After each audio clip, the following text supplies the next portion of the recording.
Peggy 18.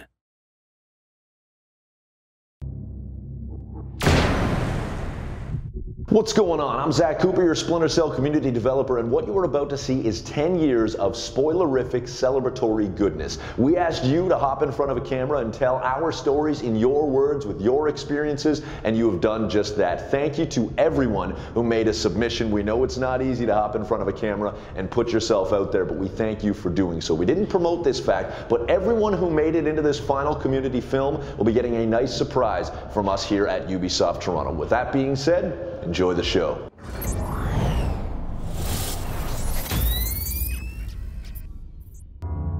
Hey Ubisoft, this is my story of Splinter Cell. Happy 10th anniversary, Splinter Cell.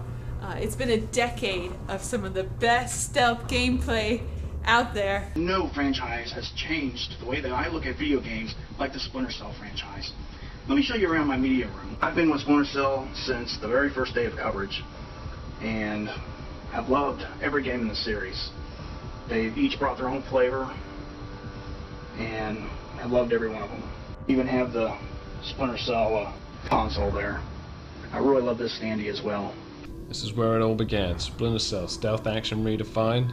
That's where we were first introduced to Sam Fisher. The one level that really captivated me was the CIA headquarters mission. None of these employees have any idea, what's going on.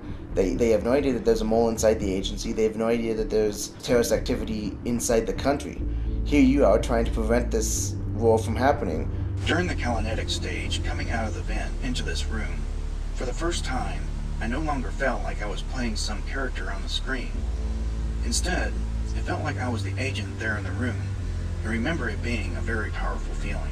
He has the support, he's got the gear, he's got the skills to take out people without them even knowing they're being taken out. Then we got Pandora Tomorrow, the second one in the series. We got some jungle environments, and I think Sam got a little tougher. I don't know, he got better with his gun. I absolutely loved these tropical locations, especially the Kundan camp. As you progress through the level, further into the camp, the sun is slowly setting. A guerrilla faction in Indonesia called the Dara Dan Doa was going to release a smallpox virus on our country, and Sam once again, in high stealth fashion, prevented that.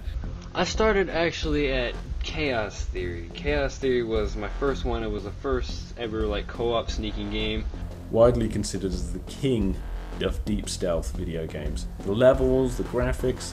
Sam got new skills. He got a knife. We all love the knife. Chaos Theory was such a short co-op experience though.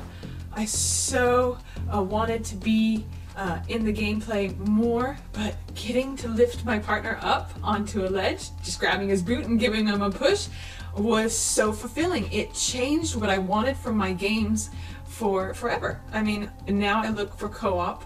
So when Splinter Cell Conviction came out, I was super excited. Chaos Theory I consider to be the single greatest experience that I've ever played on my Xbox. This is really the first game in the series that you could choose to how to play it, whether you chose to continue with the stealth aspect of sneaking through the shadows, or mixing it up and going in guns blazing. Double Agent was very unique in that it allowed you to play undercover. Shanghai developed the 360 version, which had gorgeous visuals and allowed you to play during the daytime, challenging you to use line of sight instead of using the cover of darkness. A bit more personal trauma for Sam.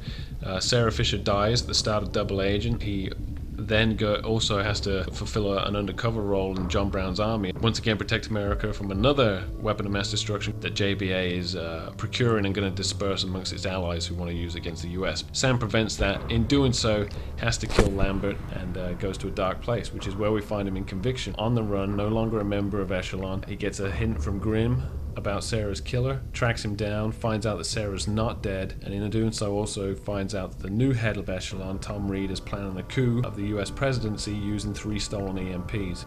But our boy Sam doesn't let that happen. So he rescues his daughter, saves the president, and terminates the threat in very stylish fashion with a whole host of new and awesome skills. I'm still on my project to repopulate Conviction. Never forget that. repopulate Conviction until Blacklist. I absolutely love this series, and I'm very much looking forward to playing Splinter Cell Blacklist next spring. Sam has been a most capable hero to step into his shoes and play. He's been so much fun. He's got some great skills. He's got excellent support and some of the best technology out there. And I can't wait to see the new stuff coming out this next year with Blacklist. Thank you. Bye.